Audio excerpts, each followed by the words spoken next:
একদিকে দুর্নীতি দমন কমিশনের অভিযান আর আরেকদিকে তিতাস গ্যাসের অবৈধ সংযোগের মূল হোতা দালালদের দৌড়ঝাঁপ।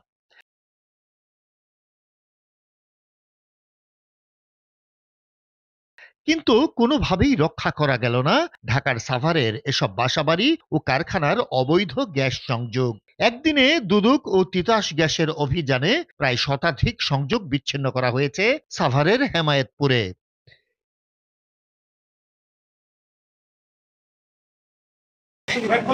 গেট না খুললে আপনাকে সরকারি কাজে বাধা দেওয়ার জন্য অ্যারেস্ট করা হবে। গেট খোলেন, গেট খোলেন, গেট খোলেন।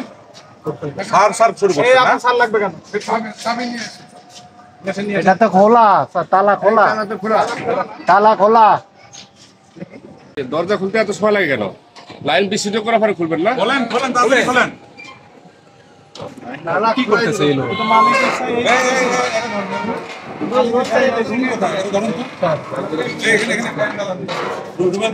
গেটে লোক থাকেন না, কয় চাবি নিয়ে আসে, কই আবার মিথ্যে কথা বললো। না, আপনি যেতে পারবেন, এর ভিতরে আসেন, ভিতরে আসেন, ভিতরে আসেন, এদিকে আসেন, ভিতরে আসেন। এই সবার দিকে খেয়াল রাখুন।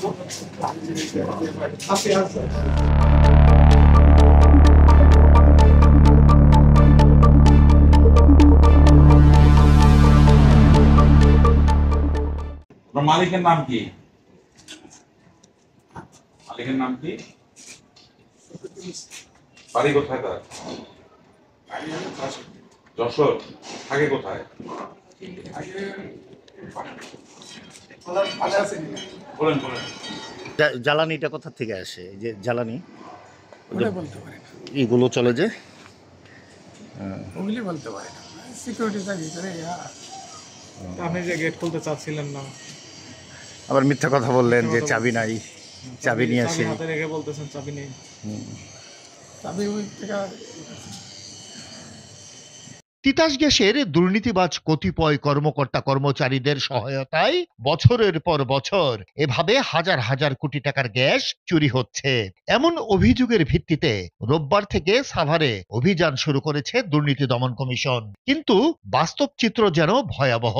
মাটির নিচে খনন করে চুরাই পথে গ্যাস নিয়ে চলছে লক্ষ লক্ষ বাড়ির চুলা, চলছে শিল্প কারখানা, যে কারণে চুলা জ্বলছে না বৈধ সংযোগ নেয়া গ্রাহকদের। অনেকজন চালায় গোপনে, আবার ধরা খাচ্ছে। আমাদের তো গ্যাস পাওয়া যাচ্ছে না, আমরা খুব ঝামেলার মধ্যে আছি, সংকটের মধ্যে আছি। আমাদের গ্যাসের দরকার, সরকারের কাছে এটাই আবেদন। যারা চোরা গ্যাস চালায় তারা চালাইতেছে, ধরা খাচ্ছে কেউ। আমাদের গ্যাস সংকট হলো আপনার আমরা তো ঠিকভাবে গ্যাস পাচ্ছি না, প্লাস হলো আপনার অনেক অধিকাংশ লোকেরা আপনার এই যারা বাইরেল আছে তারা আপনার এই গ্যাসের লাইনটা আপনার চোরাই ভাবে নিয়ে আপনার তারা ব্যবহার করতেছে। এই জন্য আমরা গ্যাসের গ্যাস পাচ্ছি না। প্লাস হলো এটা নির্মূল করার মানে একটা উদ্দেশ্য মানে পারবে হলো, সেটা হলো আপনার যারা নাকি প্রতিনিধি আছে তারা যদি এটা আপনার চোরাই লাইনটা যদি নির্মূল করে তাহলে আমরা গ্যাস ঠিকই ভাবে পাওয়া যাবে। দুর্নীতি দমন কমিশনের অভিযান চলাকালে সাভার, আশুলিয়া ও ধামরাইয়ের অবৈধ গ্যাস সংযোগের অভয়ারণ্য খুঁজে পান। সেখানে ভবনের পর ভবনে চলছে রাষ্ট্রীয় সম্পদের অপব্যবহার। তিতাস গ্যাসের এই চোরাই লাইনের নেপথ্যে শ্রমিক থেকে কর্মকর্তাদের কোনো সংযোগ আছে কিনা তাও খতিয়ে দেখা হচ্ছে। আমরা আজকে দুর্নীতি দমন কমিশন সমন্বিত জেলা কার্যালয় ঢাকা 2 থেকে তিতাস গ্যাসের অবৈধ সংযোগের বিষয়ে আমরা এই হেমায়েতপুর এলাকায় একটা অভিযান পরিচালনা করছি।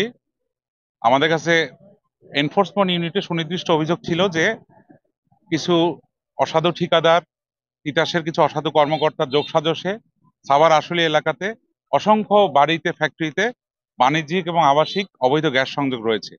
এর প্রেক্ষিতে আমরা আজকে সকাল 9:30 থেকে আমরা অভিযান শুরু করি। আমরা প্রথমেই তিতাস অফিসে গিয়ে সেখানকার রেকর্ডপত্র পর্যালোচনা করি। এরপর আমরা তিতাসের টিম নিয়ে আমরা বের হয়ে যাই। আমরা এখন পর্যন্ত এই হেমায়েতপুর এলাকায় শতাধিক গ্যাস সংযোগ বিচ্ছিন্ন করেছি যেগুলো অবৈধ। এর মধ্যে অনেকগুলো আমরা পেয়েছি যেগুলো খুব রিসেন্টলি বিচ্ছিন্ন করে দেওয়া হয়েছে, কিন্তু তারা পুনরায় আবার নিজেরাই সংযোগ নিয়েছে। এটা একটা অনেক বড় অপরাধ। এ বিষয়ে আমরা তিতাস কর্তৃপক্ষের সাথেও কথা বলেছি।